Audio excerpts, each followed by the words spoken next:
سلام انتعنان نخلهم تختاتلتي يخون اندابلكو او نايلم معنت مدبي كاتو او نايلم معنت مدبي ديك تبعتيو كنكو انكالو عبد زبللو بوتاتات كحبرلكنيه ازن بوتاتات مفلاتكن ازن بوتاتات راح بمنكا نايصو تاوركب سمعيتهم نخلعال كتقبرها تخلايخن كابزو بتوساخ دما بحابار كوينكم عب تحلفوو ناي فقر غزا بمسعامن بمنخخا انطرح تحጓስ ክትፈጥራሎም ትኽእላይኽን እስካብ ናይ መደበይ ፍጻመ ሓቢርኩምኒ ንኽትጸንሑ ብኽብሪ ሓትት ነዚ ቻነል ሓደሽቲ ዝኾንኩም ሳብስክራይብ ብምግባር ዝተፈላለዩ ናይ ጥዕና ናይ ጾታዊ ርክብ ከምኡውን ናይ ሓባር ህይወት ኢንፎርሜሽን ትረኽብሉ ቻነል ስድራ ንኽትኮኑ ብኽብሪ ሓትት ስድራን ዝኾንኩም እንዳመስገንኩ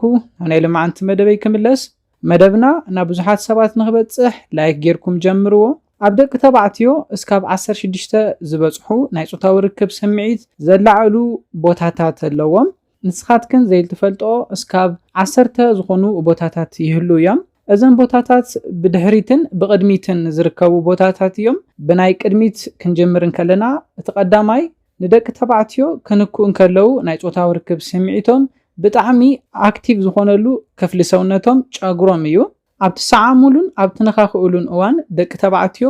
ነዚ ፓርት ክንከአሎም ይደልዮም ብዙሕ ሕድህቦ ዘይክትህባ ትኽእላይኽን ኮይኑ ግና ኣብ ናይ ቀጻሊ ናይ ጾታዊ ርክብኩም ነዚ ክፍሊ ሰውነቶም ምንካ ክትርስዓ የብልክንን ኣብቲ ነኽእዩ እዋን ዝህበኪ ፊድባክ ብምዕዛብ ክተረጋግጽዮ ትኽእል ኢኺ እቲ ካልኣይ ክንክኡ ዝደልይዎ ክፋል ሰውነቶም ድማ ከንፈሮም እዩ ከንፈር ኣብ እዋን ጾታዊ ርክብ ክንካእ ዝደልይዎ ክፋል ሰውነቶም እዩ ስፔሻሊ ደቂ ኣንስትዮ ከንፈር ንከንፈር ኣብ ትሰዓሙሉ እዋን ስምዒተን ዘይክልዓል ይኽእል እዩ ናይ ትወዲ ኢድ ኣብ ካሊእ ክፋል ሰውነትኪ ክነኽአክን ከሎ ክልዓለኪ ይኽእል እዩ እምበር ኣብ ናይ ከንፈር ንከንፈር ምስዓም ግዜ ብዙሕ ስምዒተን ዘይክልዓል ይኽእል እዩ ኮይኑ ግና ንደቂ ተባዕትዮ ክንሪኢ ከለና ካብቶም ብሉጻት ናይ ጾታዊ ርክብ ድሌቶም ዘለዓለሎም ክፍሊ ሰውነቶም ከንፈሮም እዩ እቲ ሳልሳይ ኣብ ኣብዝሓ ደቂ ተባዕትዮ ዋላ እኳ ዝተለመደ ተዘይኮነ ኣብ ጫፍ ጥዎም ወይ ከዓ ኒፕል ኢልና ንፅውዖ ፓርት ኣብ እዋን ጾታዊ ርክብ ንኒፕሎም ድንን ይልክን ኣብቲ ስዕማሉን ብመልሓስክን ኣብቲ ነኻኽኦን እዋን ናብ ልዑል ናይ ጾታዊ ርክብ ስምዒት ንኽኣቱ ይሕግዞም እዩ እቲ ራብዓይ ብኢድ ዝንካእ ናይ ወዲ ናይ ሰውነት ክፍሊ እዩ እዚ ድማ ኣብ ከብዲ ከባቢ ብሕምብርቶም ጎንን ጎኒ ዝርከብ ክፋል ሰውነቶም እዩ ኣብቲ ሰዓሙሉ እዋን ደቂ ኣንስትዮ ኢድክን ናብዚ ኤርያ ክትሰዳ ደቂ ተባዕትዮ ይደልዮም ስምዒቶም ንኽልዓል ዝሕግዞም ኤርያ ስለ ዝኾነ እዩ ምስ እዚ ተታሒዙ ድማ እቲ ካሊእ ናይ ደቂ ተባዕትዮ ናይ ጾታዊ ርክብ ስምዒት ዘለዓል ክፋል ሰውነቶም ድማ ኣብ ምትልኦም ከባቢ ንዘሎ ናይ ጨጉሮም ክፍሊ ተትነኽኣ ይምረጽ ከም ልምዲ ኣባና ብዙሕ ዝተለመደ ኣይኮነን ኮይኑ ግና ኣብ ፈረንጂ ኣብ እዋን ምስዓም ደቂ ኣንስትዮ ንጸጋማይ ኢደን ወይ ከዓ ንሓደ ኢደን ናብ ናይ ወዲ ናይ መትሎ ጨጉሪ ዝበቕለሉ ቦታ ብምስዳድ ቁሩብ ከም ምሕኻኽ ከም ዝመስል መንገዲ ብምንኽኻ ናይ ጾታዊ ርክብ ስምዒቶም ብልዑል ንኽውስኽ ይጥቀማ እየን ኮይኑ ግና ኣባና ብዙሕ ዝተለመደ ኣይኮነን ኮይኑ ግና ንደቂ ተባዕትዮ ናይ ጾታዊ ርክብ ስምዒቶም ንምልዓል ብልዑል ዝጠቅም ቦታ እዩ እቲ ሓምሻይ ንሪኦ ቦታ ብጣዕሚ ሴንሲቲቭን ኣክቲቭን ዝኾነ ክፋል ሰውነቶም ድማ መትልኦም እዩ መትልኦም ከም ዝፍለጥ ኣብ ከባቢኡ ዘለው ክፋላት ብጣዕሚ ሴንሲቲቭ እዮም ናይ መትሎ ናይ ነርቭ ኢንዲንግ ዝርከብ ኣብ ናይ መትሎ ታሕተዋይ ክፋል ከም ዝኾነ ይፍለጥ እዩ ኣብዚ እዋን ደቂ ኣንስትዮ ነዚ ፓርት ብምንካእ ስፔሻሊ ብናይ ደቂ ኣንስትዮ ኢድ ማለት እውን ካብ ናቱ ኢድ ወፃኢ ኣብ ትሕቲ ናትኪ ኢድ ስለ ዝኸውን ብቐሊሉ ናብ ዘይተጸበዮ ናይ ጾታዊ ርክብ ስምዒት ንኽኣቱ ዝሕግዞ እዩ ብተወሳኺ እውን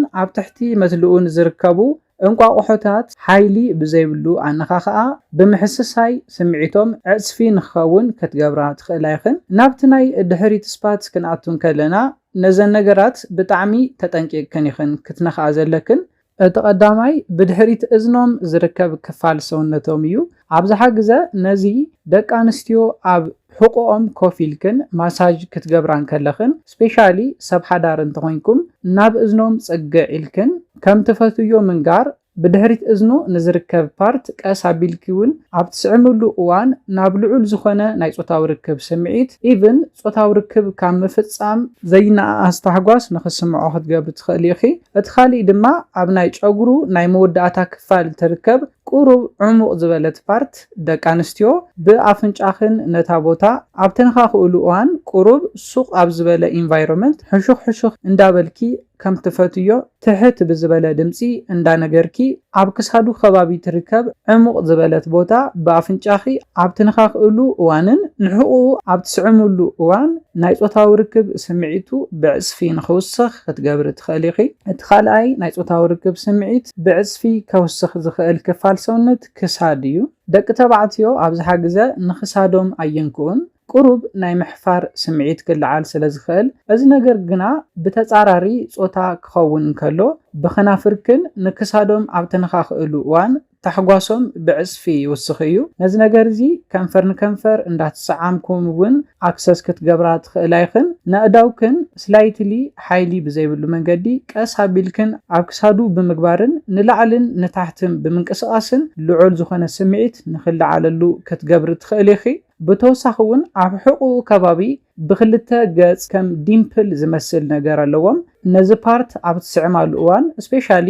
ደው ኢልኩም ኣብ ትሰዓዓምሉ እዋን ኣእዳውክን ናብቲ ቦታ ብምስዳድን ድግፍ ኣቢልክን ኣብ ትሕዛሉ እዋን ደቂ ተባዕትዮ ብጣዕሚ ደስ ናብ ዝብል ዓለም ንኽኣቱ ክትገብራ ትኽእል ኣይኽን። ካሊእ ንሪኦ ኢድ እዩ። ከም ዝፍለጥ ናይ ደቂ ተባዕትዮ ኢድ ብጣዕሚ ሴንሲቲቭ ክፋሎም እዩ። ምክንያቱ እንታይ እዩ? ብኢዶም ታሕጓስ ስለ ዝረኽቡ እዩ። ኣብዚ እዋን ነፃብዕቶም ብምስዓም መትልኦም ቀልጢፉ ንኽለዓል ክትገብራ ትኽእል ኣይኽን። እዚ ድማ ኣእዳዎም ብጣዕሚ ሴንሲቲቭ ዝኾነ ክፋል ሰውነቶም ከም ዝኾነ ዘርኢ እዩ። እቲ ካሊእ ብጣዕሚ ኣገዳሲ ዝኾነ ክፋል ሰውነት ድማ